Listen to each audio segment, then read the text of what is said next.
On the hunt for comfortable, timeless Western boots? You already know the best place to shop for quality boots is at your local Tecova store. So stop by Tecovas Nashville at the Mall at Green Hills or on Broadway by Ryman Auditorium. That's right, you now have 2 locations to choose from. Grab a cold one as you shop and get fitted by a pro. Tecovas Nashville is at your service, and you can find your perfectly fitted dream boots with the help of their expert staff. Everyone will be asking where you got your sick new boots, but I won't be asking because I know they must be Tecovas. That's TECOVAS.com.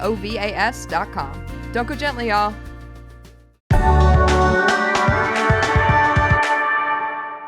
Today on CityCast Nashville, we've got updates on transit accessibility from Mayor Freddie O'Connell himself in response to our listener write-in from earlier this week. We've also got an update on one of the CRB's demands from way back in June. You might remember that from our episode with Alicia Haddock. And we're going to give you a really quick, lightning-fast rundown of some of the biggest headlines from this week. I'm joined by producer Marie-Cecile Anderson and executive producer Whitney Pasterek. CityCast Nashville is presented by our exclusive launch sponsor, Tecovas. And hey, stay tuned for our Tecovas Don't Go Gently tip for this weekend at the end of the show. It's August 30th. I'm your host, Grace Fuse, and this is what Nashville's talking about.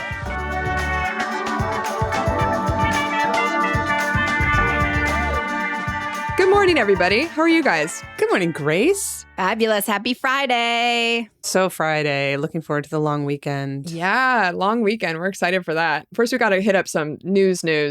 So to start off, we've got some updates on a couple of stories we've been following here on the podcast. Whitney, what's going on here? Yes, thank you. I've been doing a little bit of what you might call journalism this week, and I wanted to fill everyone in on what I learned. So first of all, if you listened to Tuesday's episode about the Choose How You Move Transportation Improvement Plan, you heard a letter from a listener who said they were concerned about WeGo access, right? So that's the service that kind of helps bridge the last mile for riders with disabilities so that they can use public transportation. And this listener was concerned that it was not a priority for the mayor's office. So I reached out to Freddie to see if he could come on the show and address that, but you may know that he's now been on national television, and so he's too busy. Just kidding. We love you, Freddie. But he did send over a statement for us that reads, in part, quote, Choose How You Move would expand Access Ride, our paratransit service, to 24/7.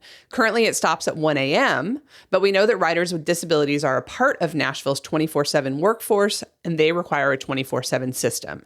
Choose How You Move also includes free or subsidized fares for riders based on income for the first time. It would be Nashville's first income-based fare subsidy program, and residents who qualify for nutrition or housing assistance could similarly qualify for free or reduced fares. Wait, how does that work? I'm assuming there's going to be an application in which you say, look, here's my housing assistance, here's my SNAP benefits, and then you would receive a pass. Or I don't actually know the answer to that question, Grace, but fair enough. I would love to know if anybody out there knows how it works. You can email us at nashville@citycast.fm. Freddie! Our local YMCA does that.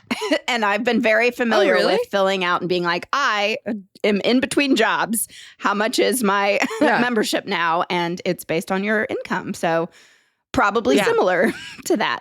And honestly, Grace, I'm really glad you asked, how does that work? Because I think something that we're learning through this whole disability access conversation is that so many of us who are fortunate enough to not be living with a disability, we don't really know. The same way that those of us who are fortunate enough to not rely on SNAP benefits or housing assistance or Section 8 vouchers or anything like that, we really don't understand the system that our neighbors need to navigate. So I think it's really probably smart for all of us to educate ourselves a little bit more about that. I am really happy to hear that the disability community is being addressed in Choose How You Move, and in fact, services being expanded. And I appreciated that Freddie also noted that, he used to be a WeGo board member, and prioritizing countywide WeGo access was a huge thing for them. He says that their priorities have gone far beyond federal requirements. It seems like this is a personal priority for him, and I hope it continues to be backed up with policy.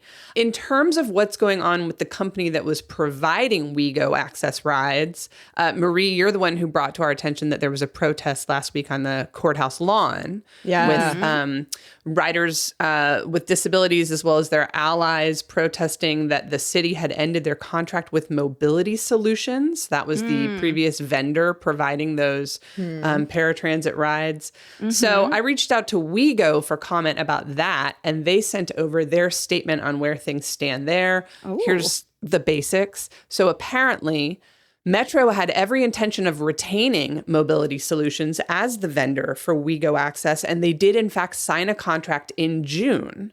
But then after that contract was signed, Mobility Solutions came back and said they could only operate from 6 a.m. to 1 p.m. on weekdays, and that they would provide ambulatory trips only, which would exclude wheelchair access. So ambulatory, able to move on your own. WeGo essentially said that's not good enough and tried to get them up to the standard that they had previously promised. And Mobility Solutions made the decision to suspend their contract on July 26th, which sounds a little bit like a "you can't fire me, I quit." Yeah. I mean, were they maybe trying to negotiate better? Like, was this possibly a bluff that then became not a bluff? That's what it sounds like. It does sound like that. I'd certainly like to hear from any riders in the disabled community who have used the service since that contract with Mobility Solutions was suspended. I mean, it sounds like based on that protest that they're not thrilled. Right. I can't even imagine how frustrating that must be.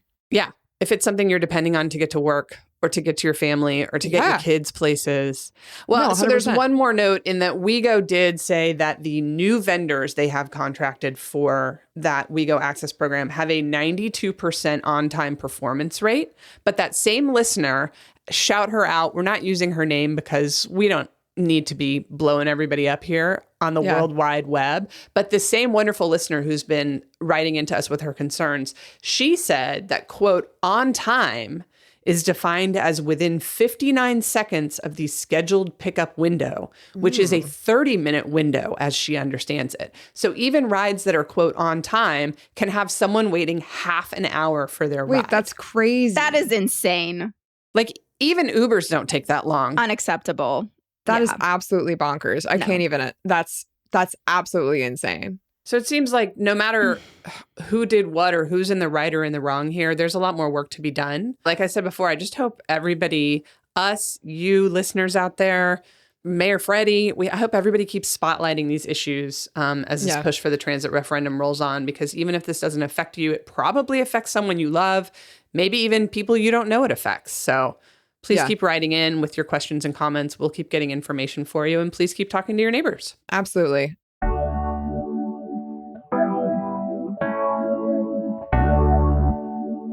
Okay, and we have another update. Whitney, it's a totally different topic. What's going on with the CRB? Well, so if you've been listening to the podcast since we started, as Grace mentioned in the intro, we did an episode in June with Alicia Haddock, who's the chair of the Community Review Board, unpacking the news that allegedly high-ranking officials within the police department had actually worked with the state to dismantle the Community Oversight Board that we all voted for. This led to some uproar, we can say.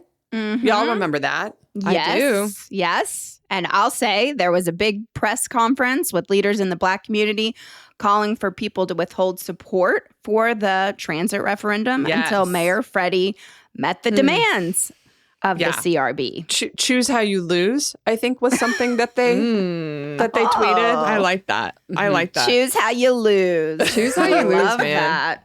Yeah. One of those demands was for independent counsel. If you want to deep dive on what that means and why that matters, go back to that episode. But Whitney, can you give us the really short version on why that matters? Yes. So here's what happened this week that sparked all this. So this week, Freddie tweeted. Sorry, could you do a voice for this? Oh, Freddie's voice.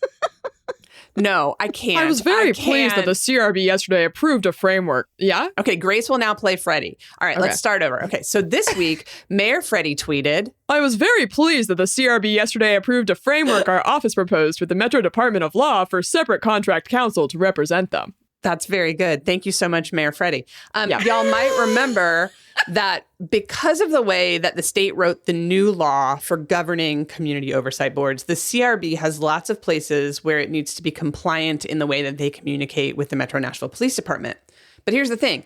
MNPD is also required to be compliant in the way that they communicate with the CRB, especially when it comes to things like turning over body cam footage so the board can review complaints. The CRB has been frustrated because they feel like Metro Legal has been holding the board to one standard, not really holding the police to any standard at all, and they feel like that's a conflict of interest. I also know, though, that there was concern about giving the CRB their own legal counsel because it might piss off the state, which we don't like to do. So anyway, all of this is to say I was really excited to see Freddie's tweet. I believe I replied with eyeballs. But then I reached out to Alicia Haddock, CRB chair Alicia Haddock, to see how she/they were feeling about it.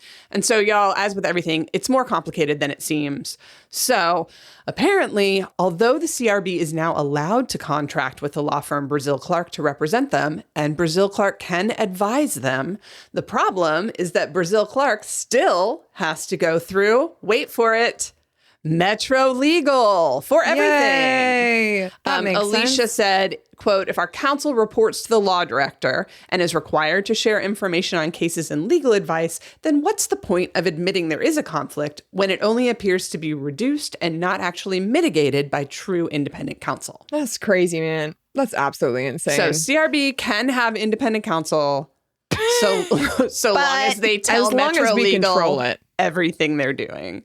Crazy. So anyway, I went back to Freddie because remember, this was journalism week. This is you doing some investigative reporting. Yep. Look out, Phil Williams. I reached back out to Freddie about that, and he said, Grace, they have a standing ability to represent CRB as a contract attorney, but are legally required to have the contract administrated by legal. It's the only legal option we had, but it maximally puts Brazil Clark at the CRB's disposal. and I think that that's reading between the lines there. Sorry, Freddie, we're not trying to give you a hard time. And I will say this. I'm sorry if you're offended by my... No. He's fine. I think he liked it. Reading between the lines there, what you're going to see is that it's the only legal option we had.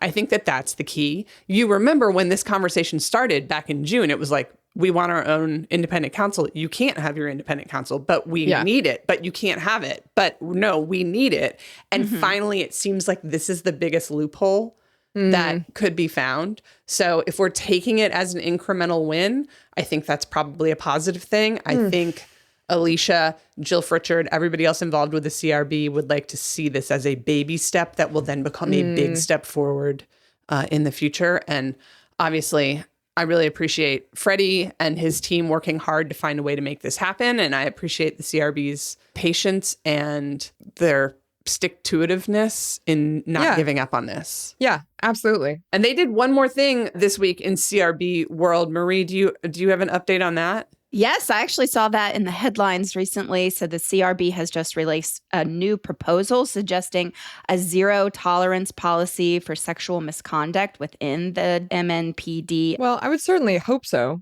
You would hope so. Should be the bare minimum. Yeah. The CRB would review all instances of sexual misconduct, and they recommend that the MNPD adopts this policy, and we'll give further information in our show notes about this full policy proposal. Yeah, it's like 36 pages, so y'all can read it if you want to. And obviously, keyword here is recommend. That's the keyword of the. And this is against like within the police department and with community members too, but like specifically within the police department, there's so much sexual misconduct. Where if you listen to some of these complaints, like the big one that blew everything up back in May, you know, it's apparently running rampant through the department and has been for a while.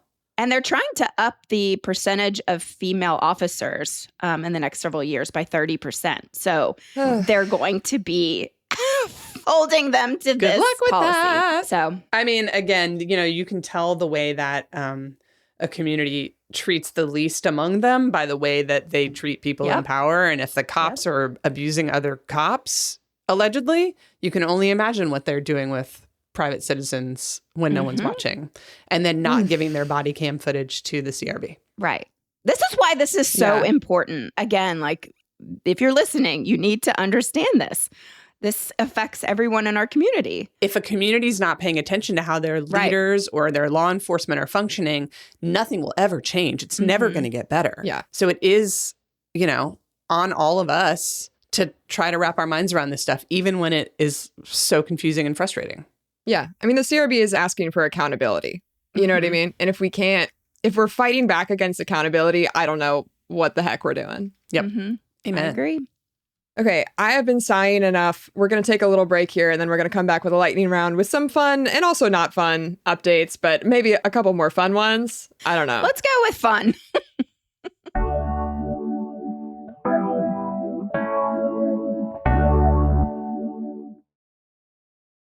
Lightning round. Lightning round. Okay, so we have a couple quick headlines to run through. I'm going to start. Lou is closing. Have you guys been to Lou in East Nashville? It's sad. I love that restaurant. I mean, I can't afford to eat there most of the time, but I love it. Well, yeah. They would be turning 5 in September, but they came out with a statement that said that, hey, it's Lou here. I'm just giving a... Okay, wait, no. I'm Lou. We're closing... So not the voice of that restaurant. I know, it's not at all. That might be the voice of Mitchell Deli next door. No, Lou would be like, hello. Hello. I'm so sad to report. I saw it on Instagram. They decided it was, quote, impossible to run Lou in the way they wanted to in this current climate. Yeah. I'm not 100% sure what that means. I'm guessing maybe rent, and I don't know, rent and food costs. Yeah, well, I did make a last minute reservation for Saturday, so I'll be going for my first and presumably final brunch at Lou because I've never been. Oh, get the meze plate. They have like a breakfast meze thing situation. Speaking of restaurants, I want to shout out my friends over at Shotgun Willie's Barbecue for being named one of the top Texas-style barbecue joints outside the Lone Star State by Texas Monthly. If y'all know, you know, Texas Monthly is like the arbiter of great barbecue. Well, I certainly hope that they were the arbiter on Texas-style barbecue. 100%. And they gave Bill and Shotgun Willie's some love. Y'all, if you haven't been to the new Madison location, please go check it out. It is literally like 4 times the size of his previous shop on Gallatin. They've got a mechanical bull. What? Wink, wink. What? I know everyone's always in search of mechanical bull. And I will say, full disclosure, I did work at Shotgun Willie's for about a year, and I love Bill so much. But that's an important disclaimer. It's okay. I still can be impartial. If he ever started to suck, I'd tell him to his face. But he doesn't suck. Okay, well, that's another spot we can hit up this weekend. And I also want to say, in CityCast News, we have this sick new article by Jen Harbin, aka The Hungry Loner, on Instagram. That's a list of the best new restaurants in town. We're going to keep updating it every month, so go check that out next time you want to find some cool dinner spots. Yep. It's going to be awesome. She did a great job writing it, so and go check that out. And her photos. Oh, it's stellar. Stellar on the photos. Yeah. I mean, I want not to pat ourselves on the back, but let's just all take a minute and pat ourselves on the back to be able to find a Nashville food influencer to partner with CityCast Nashville. Yeah. Oh, she's wonderful. She's incredible. Again, that's The Hungry Loner on Instagram. And she's shouted out all these incredible new places that I had never even heard of, which is the point of having her. Yep, it is because she knows stuff that we don't. That we don't. Yes, ma'am, she does. Leave our houses. I love that we have butter lamp bread and beverage, which I immediately went to their website to understand what the heck this new restaurant is. And it's a bread and butter and wine bar. Like, I'm going to get my bread and butter on. That's what I'm just saying. Someone who is not eating well right now, quick shout out to Mount Juliet native astronaut Butch Wilmore. He went on up to good old space in June on what was supposed to be an 8-day mission. Have you heard about that? Outer 3-hour tour. And due to some mechanical problems with the Boeing Starliner. In the his news, return, girl. along with his partner, Suni Williams, the return's been somewhat delayed. The Somewhat. Starliner is going to go back to Earth unmanned in September, but apparently they can't get the people on it. They're going to have to come back for them in February. Yep. Circle back. 2025. Hitching a ride with 2 other astronauts to come back. Grace, you wanted to be an astronaut. I really, really wanted to be an astronaut. It's actually why I got my first tattoos, because for much of my life, I was like, if I don't see space, I didn't live life, man. Oh. I was a physics major, and then I gave up on that and got a tattoo just to commemorate that era of my life. What's the tattoo? It's a little spaceship that I drew. Oh, it's a little spaceship that was your doodle. first tattoo? It's my first tattoo. It's on my ribs. Adorbs. So, would you have wanted to be stuck on the International Space Station for 6 to 8 additional months? Well, I hear that they have a lot of tests that they're running. They just got a to-do list all day up there. And depending on what tests they're running, you know what I mean? Yeah. Like, I feel like I do think I would feel challenged by the running on a treadmill held down by bungee cords bit. Yeah. I think I would be challenged by the food. I don't like that. I don't know. It's hard to say. It's hard to say how much fun they're having up there. I don't know. But they get to how float. fulfilled he feels. Yeah. Right. I wonder like, I don't if that know. gets old. not to bring it back to me, but to compare. Please. I was thinking about this yesterday on my hike in Shelby Bottoms. But, when Taylor Swift's concert was canceled in Vienna. Yes. When things don't go your way, it's the same lesson as the astronauts are experiencing right now. Can you space. Harness the moment? Yeah. But also, that's so easy for me to say. I'm not being laughing in space. at the terrorism plot. I'm laughing at Marie. I love it. What I'm saying is, I'm everything about you. I'm just like an astronaut, you basically. You are an astronaut with a foiled mission. Yeah. Speaking of people going above and beyond, the Olympics are over. Y'all don't forget, though, to tune into the Paralympics. They're on. They're happening. The rugby coach for Team USA is from Nashville. Oh, I did not know that. Oh. If you're craving that Olympic vibe, there's more. Exact same thing. Hell yeah. That's sweet. No, I'm excited to watch. That's going to be really cool. And other things that we're going to be up to, it's Labor Day weekend. So you guys want to talk about what y'all are up to? Marie, what are you doing? I'm getting out in the woods, gonna burn some shit. Although I need to be careful. I don't think we're not supposed to burn stuff right now. I'm gonna burn. Well, I know where there's actually a burn ban. Marie will be burning this weekend. Nah. Is that because it hasn't rained in forever days? That's true. Yes, it's very, as you guys can tell, it's very dry out. I have brown My grass. is not Do you? happy. Yeah, we of all course. have brown I know. grass, dead plants. 90%. Yeah. Yeah, I'll be out in the woods conjuring rain. Don't worry. And my witchiness. No, thank you. Yeah, see if you can do a little. I mean, if it rains the next there. couple of days, you can thank me. That's all I'm saying. I absolutely you went will. camping. I will say Marie did this. Marie called for the rain. You're welcome. And the rain came. 100%. That's awesome. 100%. Yeah, I am, not to bring up pro wrestling for the second time this week, but my plan is I'm going to pro wrestling at No Quarter on Monday. Which should be cool. It just happens in the parking lot. I don't know. It honestly seems like so dangerous. It's not a big parking lot. It's not a big parking and it's lot. Very and I saw the photo of the last time. Adjacent. It's so next to Gallatin. It's so next to Gallatin, and I can't even imagine being presumably drunk in this parking lot 2 inches away from a lot of traffic is a crazy thing to do. As it looks like a big crowd comes to this. What day is this? Monday. On Labor Day. It's on Labor Day. Labor Day. I'll probably go over to the East Nashville Beer Works cookout on Monday, Labor Day, because again, I'm predictable. I go to the same places. But also I'm doing a long run this weekend because I'm training for the Run Nash October half marathon. Hell yeah. So everybody wish me luck, and please let the temperature drop. And also, if you love to run, look out we're going to have a running episode coming up where we're going to talk about some running groups. So if you love that, like Whitney, you should get into that. All right. Well, we really hope everybody has a fantastic Labor Day weekend. I'm really excited to rest up. It's going to be lovely. Go ahead and thank your local union.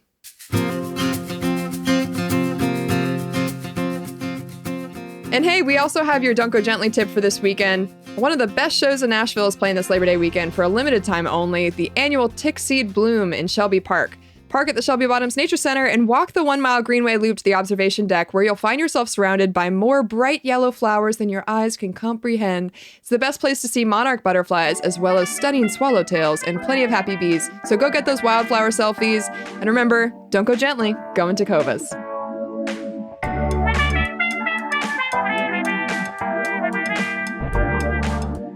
That's all for today here on CityCast Nashville. Our executive producer is Whitney Pasterek, our producer is Marie Cecile Anderson, and our Hey Nashville newsletter editor is Margaret Kingsbury.